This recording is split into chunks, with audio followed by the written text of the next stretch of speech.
Mitsuha is a young shrine maiden who's bored of her life in the quiet town of Itamori. She yells, "I'm sick of this town, I'm sick of this life, please make me into a hot Tokyo guy instead," which brings us to our other protagonist, called Taki, who happens to be the hot Tokyo guy. This is where the first body switch between Taki and Mitsuha takes place, shown near the beginning, but it actually happens later. You see, Taki and Mitsuha are not only living in two different places but also different timelines.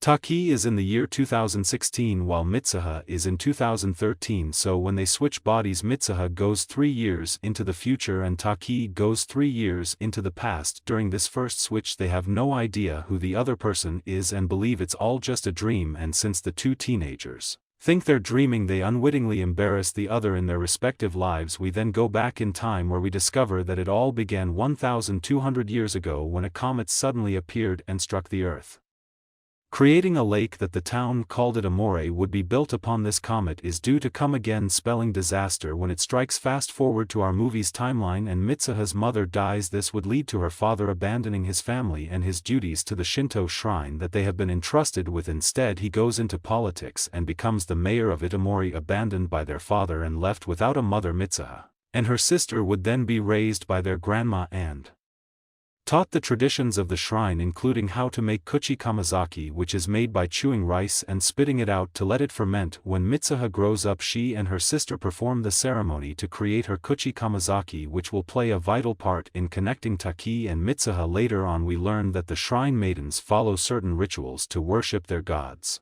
It's because of this there's a Freaky Friday type power that's been passed down through the shrine maidens who follow these rituals. The main reason for this gift is so the townspeople can be warned about the impending comments and prevent future tragedies. Back to the present, while Mitsuha is in Taki's body, she receives a text on his phone and finds out that Taki works at a restaurant. Realizing that she is running late, Mitsuha discovers that being Taki is harder than it seems and is unprepared to work at a restaurant, making several mistakes. During the night a bratty customer wants free food, but since he can't get it, he picks a fight with Taki, or Mitsu. I guess Taki's elder colleague Kaldakura comes over to take care of the situation, and the guy even cuts her skirt with a box cutter. After hours Mitsuha spots the cut in his co-worker's skirt and offers to fix it. She is taken aback by this and is astonished that Taki now has a feminine side. Taki is back to normal the following day, and when he goes to work his co-workers want to know more about his relationship with Okudera, but he doesn't know what they're talking about. All of a sudden Miss Okira comes in and wishes everyone a good day, winking at Taki, making him blush. Taki and Mitsuha now realize that they're not dreaming and that they're uncontrollably body swapping. They take steps to assist each other when they trade bodies and create ground rules by writing messages to each other in a number of ways so they don't step on each other's toes. Mitsuha's rules say that he must be polite and have good manners at all times. Also, he is not allowed to shower well in her body. On the other hand, Taki cautions Mitsuha to not waste his hard-earned money on desserts and candy, since he will have to work overtime if he has no money. Despite their best efforts, they can't help themselves and have a little fun at the expense of the other. At school, Taki manages to make a few guys fall in love with Mitsuha. Meanwhile, Mitsuha flirts with Miss Okudera, giving Taki a real chance with her. Both become frustrated at one another for violating their regulations, and when Mitsuha switches back to her body, her family and friends are all worried about her as they noticed she hadn't been like herself. Mitsuha's friends fill her in about how strange she was acting and how she forgot all about her locker and even how to do her hair, so it confirms it for her that all she experienced was not a dream after all. This causes Mitsuha to track down Taki and meet him. However, what she doesn't know yet is that they're in different timelines, so when they switched bodies it was 3 years into the future, so when Mitsuha is present Taki has no idea who she is. Mitsuha finally tracks him down on the subway, but because they had not switched bodies yet in his timeline he doesn't recognize her. Her last effort to make a connection to Taki is to give him her ribbon she uses to tie up her hair. When she does, she tells him her name, which helps establish their bond to one another. Mitsuha returns home just in time for the festival her hometown throws every year. During the festival the comet from before appears, and as the comet splits apart all of Itamori is destroyed and Mitsuha dies. 2-3 years pass and Taki finds himself in Mitsuha's body. This is an alternate timeline before Mitsuha dies, but also before Taki and her ever meet. These switches happen for several weeks and happen about twice a week at random. The common trigger for the body switching is sleep. When Taki goes to bed sometimes He'll wake up as himself and sometimes he'll wake up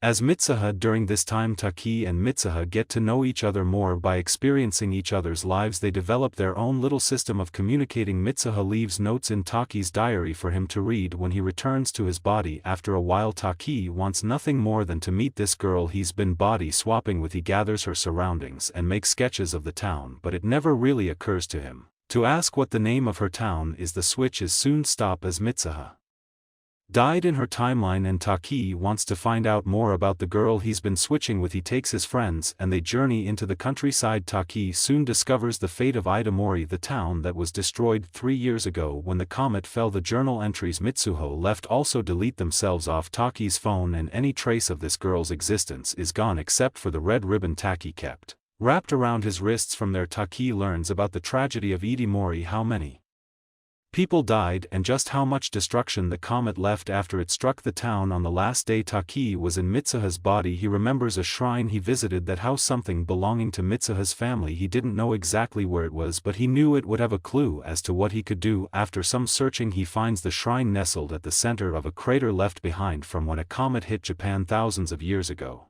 but it's a separate comet from the one that made the lake at Itamori and the one that killed Mitsuha. Inside the shrine Taki finds the Kuchikamazake Mitsuha had made, as well as a mural depicting the comet splitting off across the sky. Taki drinks the Kuchikamazaki that Mitsuha made and sees her family's history. He witnesses Mitsuha's mother dying and her father leaving all at once. He manages to see everything that led up to this point, and miraculously Taki wakes up in Mitsuha's body once again. On the day the comet is going to strike the town, we discover that the Kuchikamazaki contains part of Mitsuha's soul, so when Taki drinks it the two connect, allowing them to swap bodies. All this time when Taki and Mitsuha switch bodies, everyone else thinks that the two are having off days, but Grandma figures out what's happened. She tells Taki and Mitsuha's body that heightened spiritual abilities have been passed down in the family for generations, while her dad had long abandoned the family traditions. Even he realizes that the person he's speaking to is not his daughter. Taki knows what he has to do next, which is to save the people of Itamori from being destroyed by the comet. He gathers up Mitsuha's friends and tries to stage a bomb scare at the town festival so that the citizens will evacuate to the school building, which is outside the comet's danger zone. The plan goes underway, but while people are confused and scared of the bomb scare talk, it's not enough to convince people to evacuate, and no one is taking their warnings about the comet serious. While the plan is underway, there is one thing Taki has to do to make sure it all goes right. He has to get Mitsuha back to her own timeline in order to help save her town. Back at the shrine, twilight approaches, and where different worlds blend together, Taki and Mitsuha meet. They're still in each other's bodies, but the two finally meet and recognize one another for the first time. Emotions run high and Taki returns Mitsuha's red ribbon, the ribbon that she gave him when they first met. By returning the ribbon, Taki accidentally severed their connection. They try and write each other's names on the other person's palm, but twilight soon ends and the bond is broken. Taki is back in his own body and timeline, and Mitsuha is back in hers, but the comet is about to hit and the plan to scare everyone into the school building has failed. People are not aware of the danger. She only has one chance to save her family and her town, and that involves convincing her dad to allow the emergency services to evacuate the town. While she struggles to run down a mountain and back into town, she struggles to remember the person she bonded with up there. Taki didn't get to write his name, but he did manage to write "I love you" on Mitsuha's palm. She doesn't remember who wrote this or how it got on her hand, but she can feel something inside her, something that gives her the strength to push on against the impossible odds. She reaches her father in time and manages to evacuate the city just before the comet strikes. Now that the town is saved, the timelines merge into one, and because Mitsuha never died, she and Taki live in the present, and because Taki returned Mitsuha's ribbon and neither of them remember the other's name, it's like all the events that led up to this point suddenly vanished. However, that's not to say that they have completely forgotten one another. 12 years have passed and the two live their lives normally, though both of them get the feeling that something or someone is missing from their lives. We see Taki has graduated college and is now looking for work in Tokyo, but he's not having any luck. Then, while he's on the train, another passes by. And someone catches his eye, he can't remember where, but he feels like he might have met that person in another life. The two frantically look for one another and they finally meet. Taki meets Mitsuha properly for the first time. They ask for one another's name and the anime ends here. Don't forget to like and subscribe if you enjoyed and turn on the notification bell so you never miss out on another video. Until next time, take care.